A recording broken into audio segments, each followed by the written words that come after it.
Welcome to Soul Sparks with Saima. Here we explore the journeys of transformation and self discovery.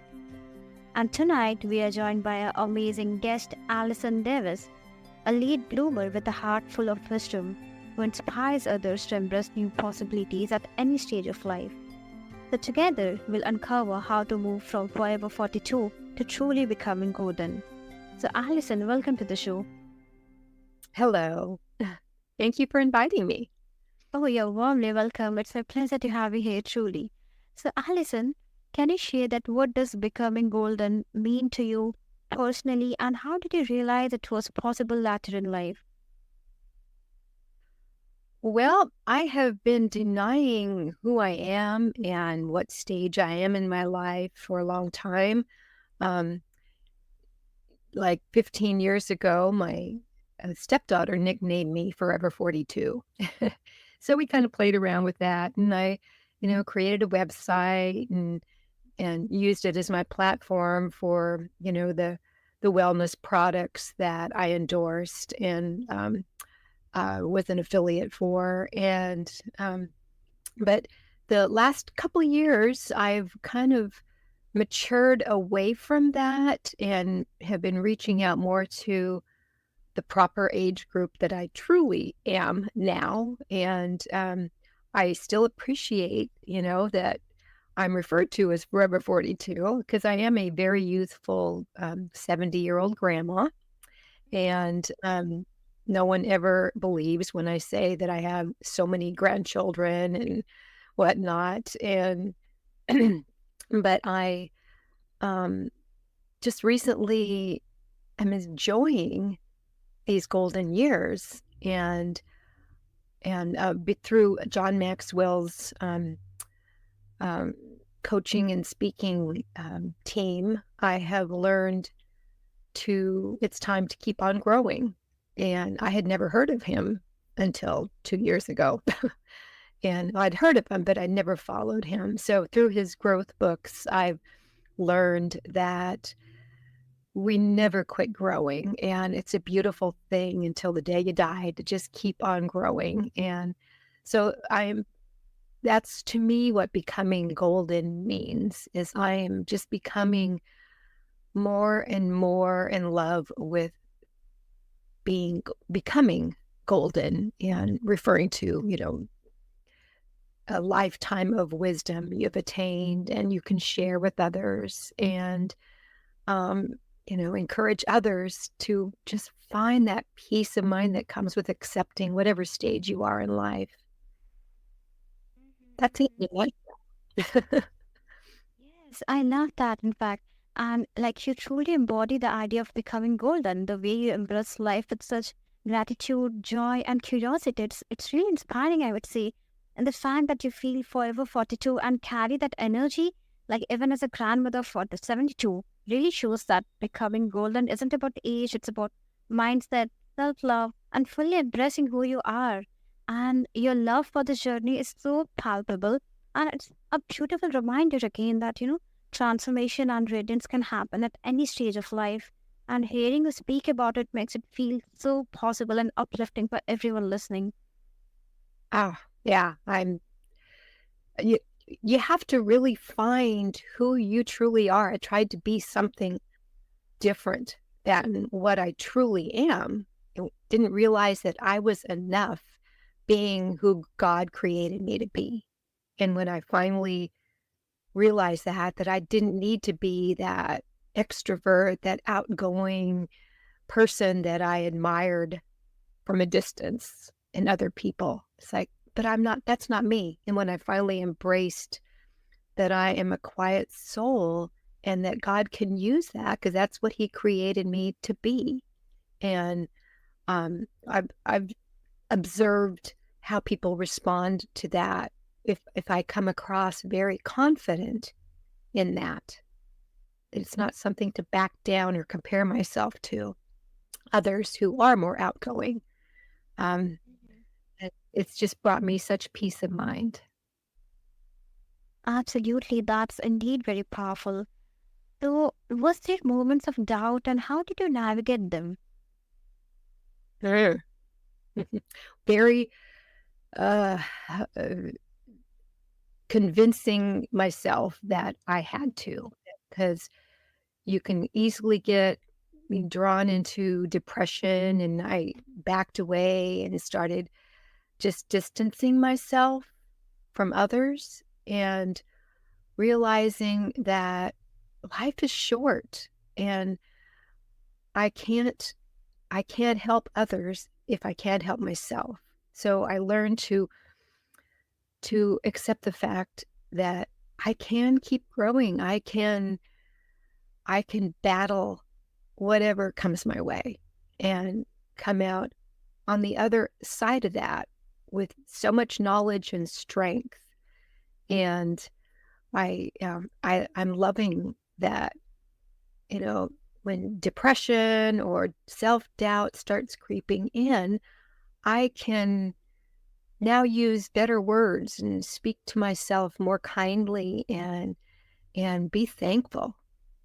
Finding gratitude in every single day just has turned my life around. I've always had it. I've always had that peace that passes all understanding, and that's why I'm standing here today, is because God gave me that. And when I stray away from it, it's not a good thing. Mhm. Oh, I really appreciate how you embrace the idea of, becoming golden with such joy and gratitude. And like your energy and love for this journey, makes it clear that transformation and growth can happen like at any stage of life. And it's incredibly inspiring. And you describe yourself as late bloomer, and that perspective is like truly powerful, I would say. So, how can, others reframe the idea of starting late as an opportunity rather than a setback? Well, again, it's are you happy where you're at? If you're happy and don't really desire anything new in your life and you're content where you are, then that's wonderful. I would never discourage someone, if they're in that space. And for me, it was, I knew there was so much more out there for me and out there for me to share. And just even especially with my grandchildren, even though they are growing now and they're becoming young adults, I've been reaching out, and just talking about, you have a spiritual side of you that can pull you out of this rut you are in. And that's kind of where I lead when I even coach my grandchildren, without them knowing it. It's just a conversation. And again, it's something I didn't do when they were young. And, instead of having regrets about not doing what I felt at the time was the right thing to do, um, I embraced it. I said, "Oh, it doesn't matter where I'm at, my my kids, my grandkids, my friends, they all love me, and I think that they're enjoying watching me at 70 doing the things that I feel, that I should have been doing decades ago." And um, so when they're cheering you on, it's just like, okay, I'm in the right place. It's late, but even a late blooming flower brings light and brings love and joy. I recently just spoke about that at John Maxwell's convention in my little 3-minute speech uh, about finding this late blooming flower. It was like November, and it was, and we live in kind of very wintry place, and how much joy that brought me to see that late blooming flower. And it just made me think, that's me. I am blooming when no one would expect me to. And um, anybody can do that. And so I just always think about that little late blooming single daisy that I saw. And it just makes me realize that it doesn't matter doesn't matter how late in your life. I didn't start my education. I went from high school to marriage and children, and it wasn't until after my third child that I actually went back to get further education. But I was ready. We're not always ready. There's no such thing as a time limit to do these things. And when we discover who we truly are and we embrace that, no matter what stage in life, it's a beautiful thing. Mhm. Yes, that's a beautiful thing and indeed a beautiful example you gave. And I really appreciate firstly that how you said that you quietly guide your grandchildren and let them discover things naturally, like turning everyday moments into subtle lessons and a casual conversation.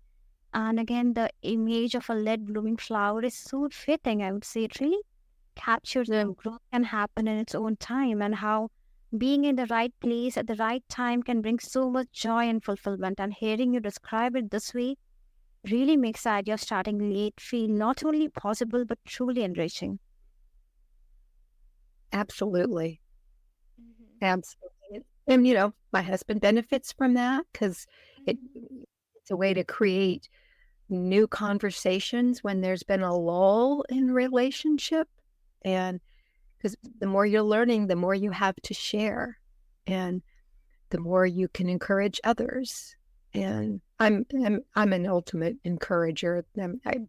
I'm a great listener and I love to encourage others. And I was a cheerleader in high school. So I guess cheerleading is just in my blood. Yeah, that's indeed really a beautiful reminder, and that perspective really, opens the door to hope and action at any stage of life.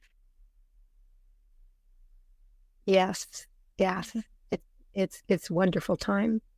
And and you learn to take care of yourself too. If you want to become golden and radiate that, you have to really take care of yourself. And so, that I'm kind of nerdy at that. I've always been a real health nut. And so that's helped my journey along. And I had a time in 2024 for the first time in my life that I dealt with a major health issue. And it was a wake-up call to me because I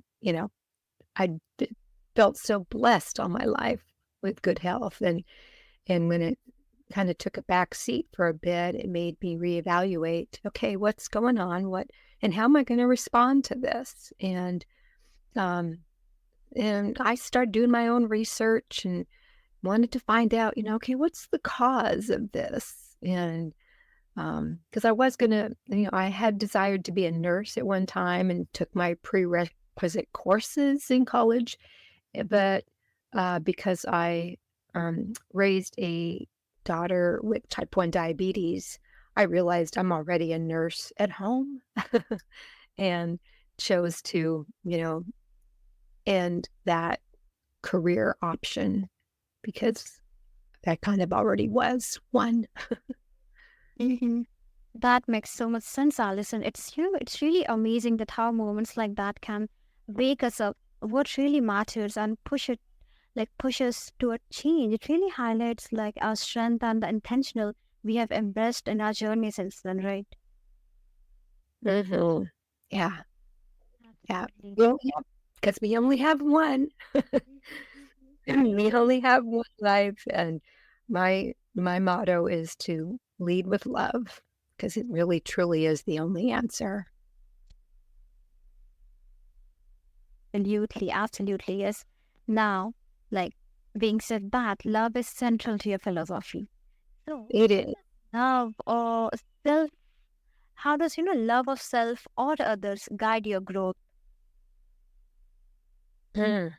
Well, self-love has always been a struggle for me, because I've always compared myself, to my sister who went, got education right out of high school, or my cousins who are very artistic, and I have no skill in that. I'm learning, but because I want to continue to grow. So, I've had to learn to accept the gifts that I have. And if I don't have a gift in a certain area, it's going to slow me down. And I can always go to somebody who has those gifts to help me to learn, to be mentored by people who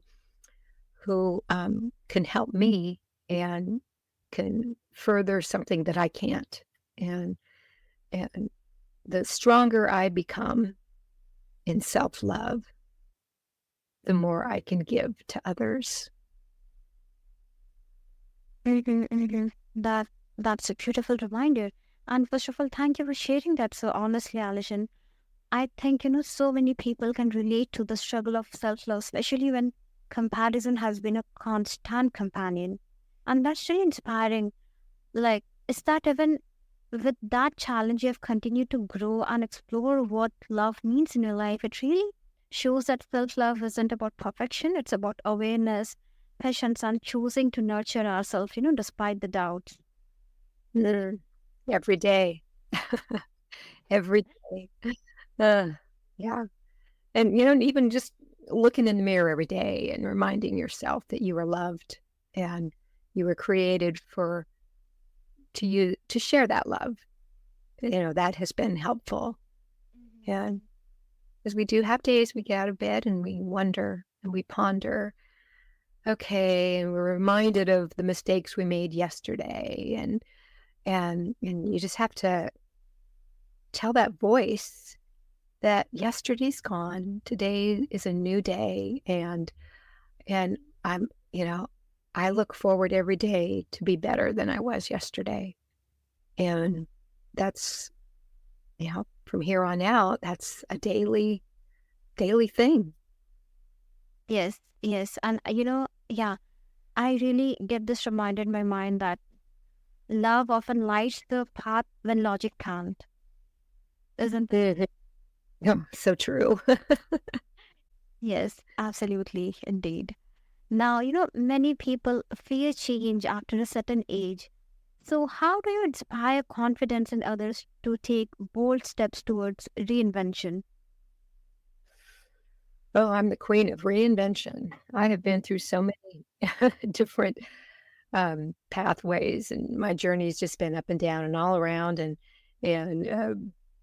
I actually have a 95-year-old father who um, he's kind of had to step away from everything he was doing, and my sister and I have had to kind of take over a lot of his affairs. But um, I even have to remind my father that it's not his time yet, and that we're counting on him. He's showing us what 95 is going to look like if we're so blessed to make it where he is. And so bringing humor is so helpful to people that feel like they have nothing left to offer.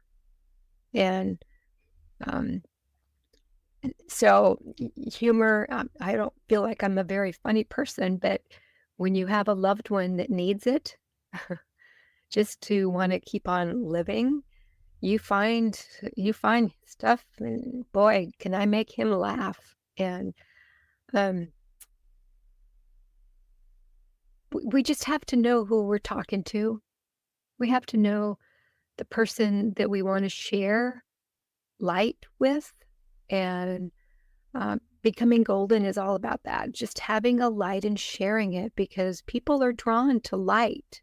They're drawn, to a smile. Even when my mother, and I keep using my parents as an example because they have been a huge influence in my life as far as watching their aging process. And my mother passed away 8 years ago, and she had lots of health issues. And we were driving in a car one day, and I was driving, and it was pouring down rain. Visibility was poor. And I see my mother hanging on for dear life in the passenger seat. And so I don't remember what I said to her, but before long, we were laughing, and she felt relaxed. And so For me, it's finding a distraction, a healthy, happy distraction from the noise that tells you that I'm old, I have nothing left to give. And again, everybody's different. You have to just kind of know who you're talking to and who you're trying to help, and know their story a little. Just be inquisitive, and uh, there's always a way to draw people in, and encourage them to share stories. Ask their advice. Those who have gone before us, ask their advice, and that's how I deal with it. Mm-hmm. Mm-hmm. Firstly, I would say that you really are a queen of reinvention, and that's so inspiring. And hearing about your journey alongside your 95-year-old father shows that courage, growth, and transformation truly have no age limit. And your example alone is such a powerful way to give others confidence to take bold steps in their own lives. It's really inspiring. Yeah. Yeah.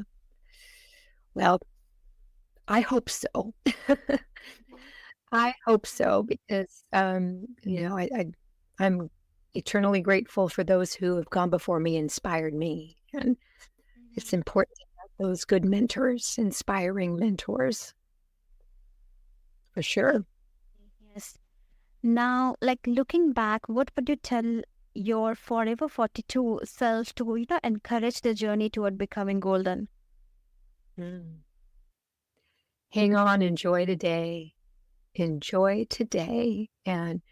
I'm taking that Forever 42 with me into it because every stage in your life, it all comes together in the golden years. And I I still love to do things with my grandchildren, and be active, and enjoy them. And so it's bringing the Forever 42 stage to a new awareness that, okay, you've done all these wonderful things to keep yourself healthy and vigorous, and now what? So it was a beautiful transition because I felt like, with my health issue that I went through, that I don't feel the same way I did when I was forever 42. I feel like it's been an awakening, and a beautiful awakening. It's like what we feared before is no longer, I'm not afraid of it. And it's just, I'm enjoying the journey because I'm just entering.